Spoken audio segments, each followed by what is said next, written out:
That black mat makes farm fields under that black mat unusable this year.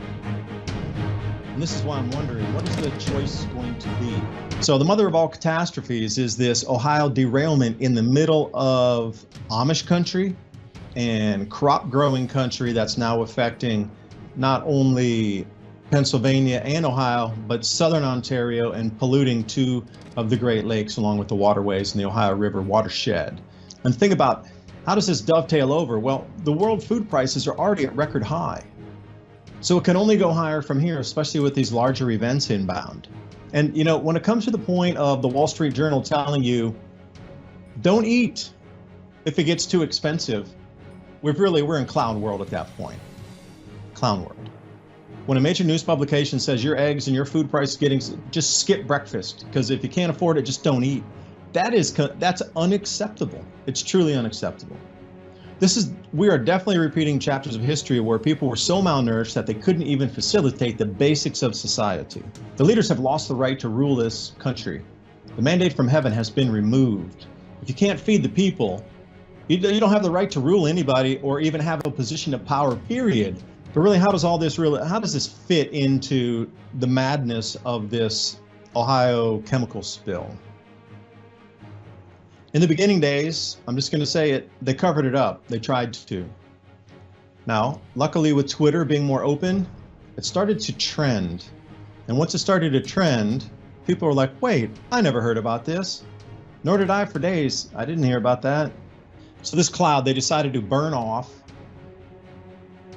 the toxins out of the rail cars instead of transferring them to another set of hazardous or hazmat vehicles, because A, it would take too long and it would cost too much, and it was costing too much money to our U.S. national economy by leaving these main trunk railroads closed. So the expediency of getting the rails open again was poised against the health and safety of a water supply in a full watershed.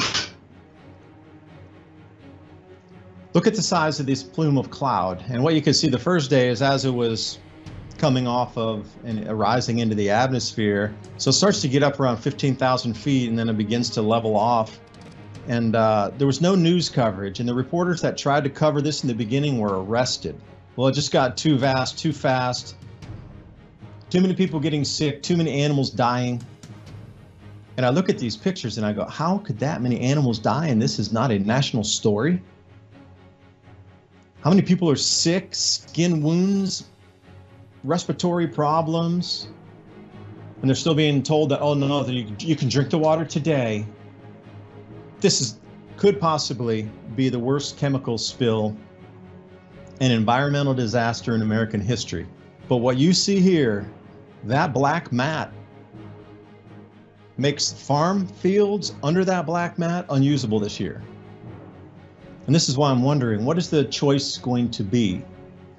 Are they going to make this area of the country off limits for farming this year? Or are they going to allow the farmers to plant in this toxic mess and uptake into the plants, the corn, the vegetables, the fruits, and put it on your dinner plate and make everybody sick? If it is so contaminated, they are absolutely going to force relocate people off the land.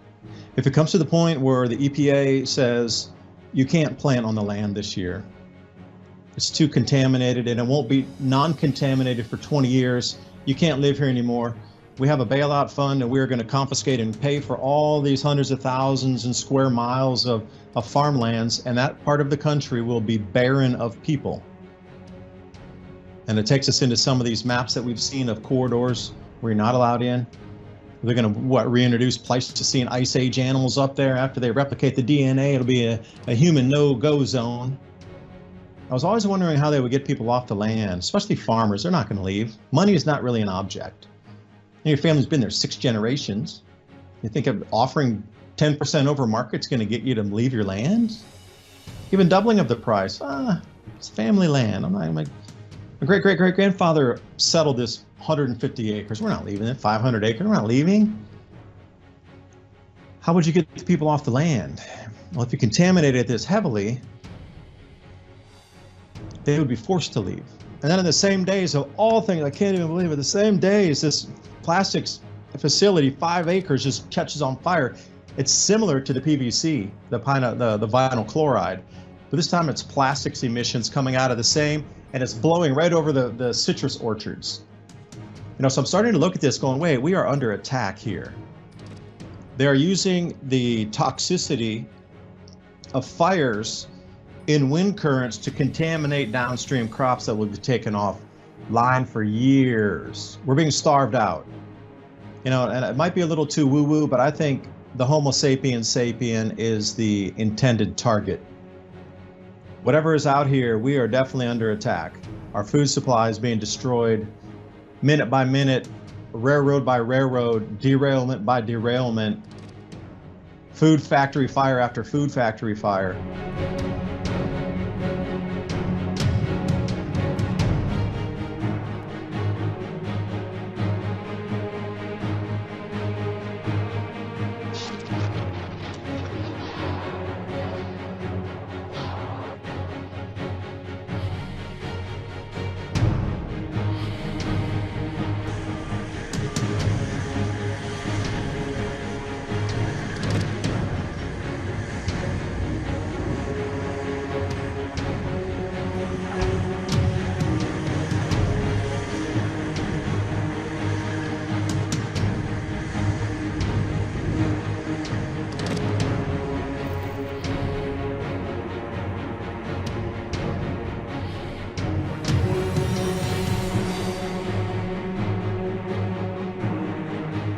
And last year's film, White Noise, was about a train wreck that poisons a small town in Ohio.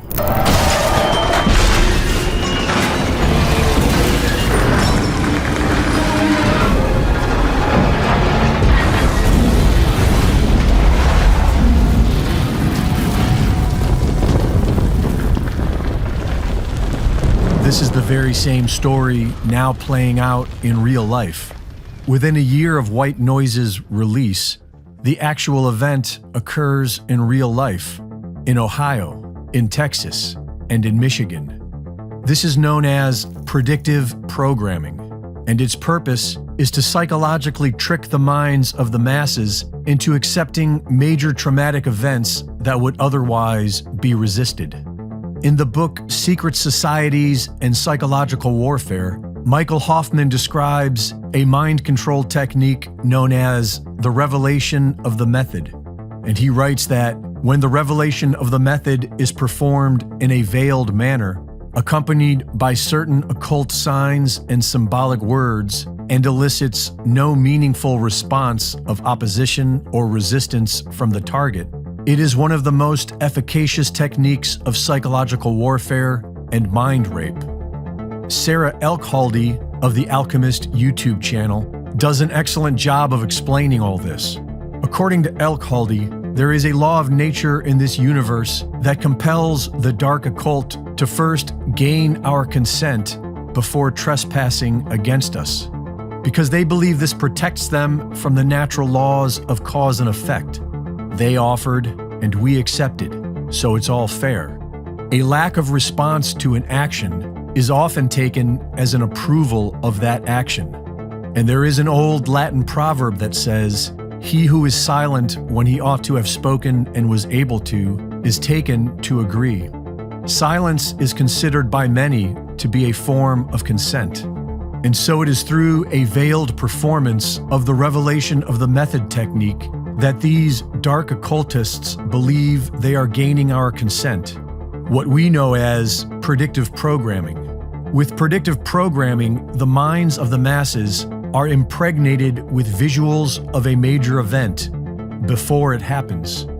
This is done through all forms of media and can be very subtle so that nobody notices. But the subconscious mind notices everything and can easily be programmed through repetition. And so these controllers repeat whatever it is that they want us to accept as reality. Because these images are delivered to us through entertainment, They elicit no meaningful response of opposition or resistance, and so we accept them subconsciously.